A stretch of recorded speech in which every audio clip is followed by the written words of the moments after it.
Hello, my name is Eric Whitfield, and today I'd like to talk to you about the Confederate flag. Does it represent inclusion or exclusion? Well, the reason for this debate is simple. A few days ago, a friend of mine, a co-worker, he asked a question, a simple question. He wanted to know what my opinion was about the Confederate flag being displayed in South Carolina, especially on government or around government facilities or historic facilities. And I told him I didn't have an opinion. Well, actually, he's my friend. I told him I didn't care.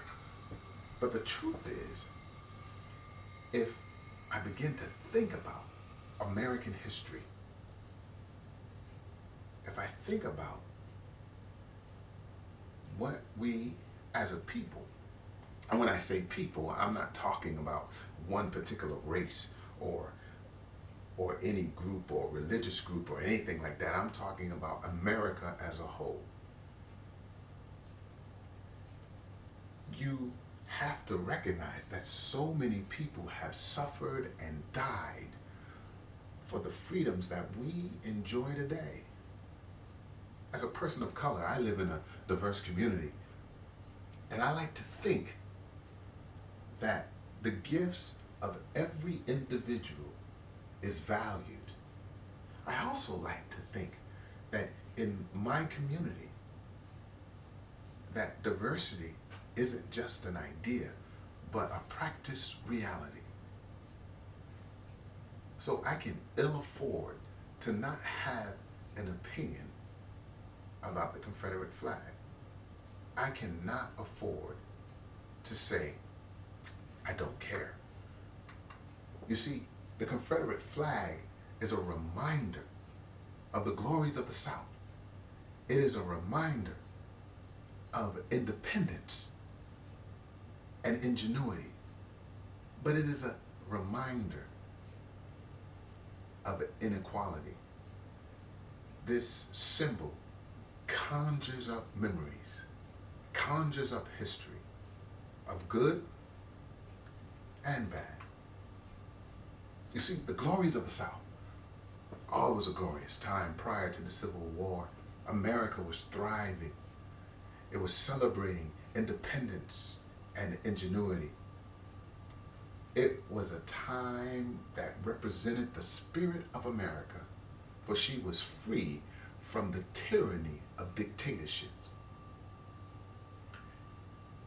But its prosperity was as a result of cheap labor, the labor of slaves.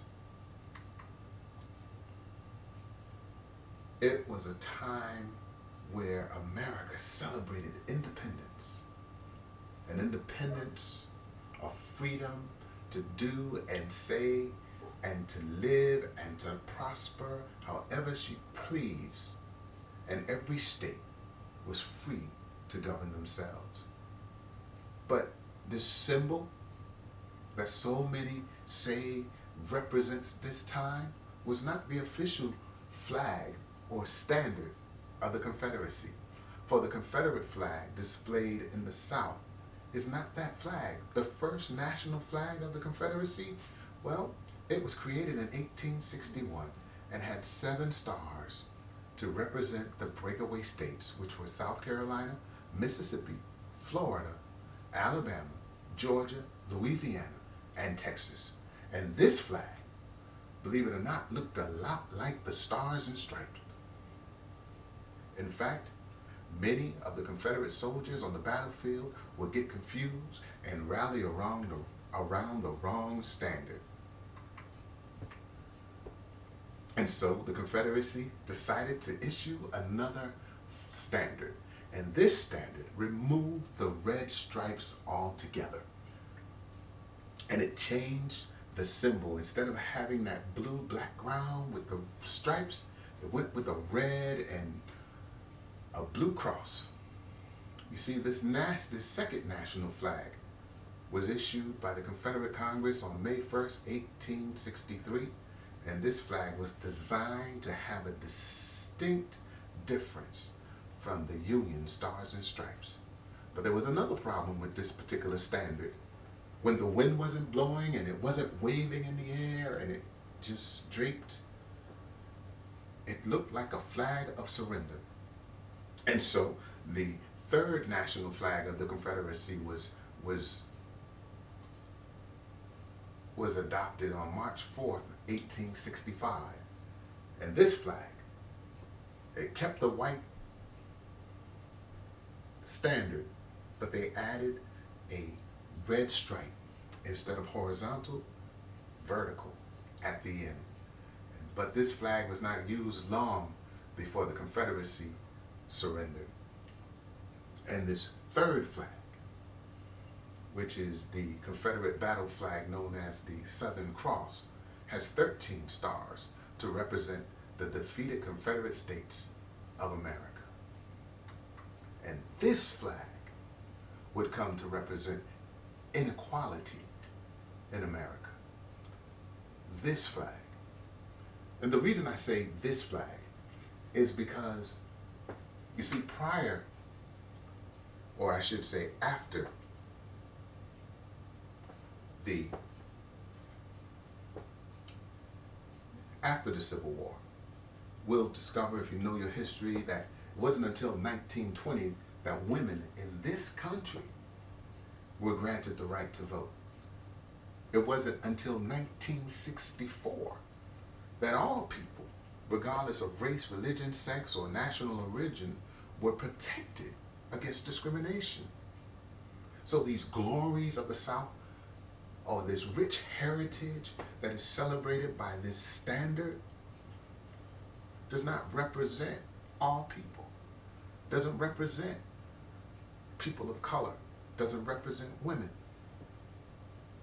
It is exclusive, and it represents a time in America where exclusion was celebrated. In fact, this particular banner gained prominence during the civil rights movement, in the battle against Jim Crow and the battle against segregation, which was the separate but equal, where blacks and whites could not learn together, could not go to school together, but they had facilities that were supposedly equal, but it was not always the case. This standard which supposedly represents the glories of the South, the independence of the states, also represents inequity, the inequality that existed in the South. Now, we all share an opinion regarding equality, liberty, and justice. And our communities are rich with the history fostered by a responsibility to citizenship and to local governance. The continuance of a tradition that celebrates and lauds the inequity or the mistreatment of people, or the defiance of the state against equality, I think it needs to be stopped. But the continuance of this tradition, whether or not it should be continued, well, your voice needs to be added to the debate, because no citizen can say, I don't care, or it's beyond me, or I don't have an opinion. If you value justice, if you value liberty, if you value equality,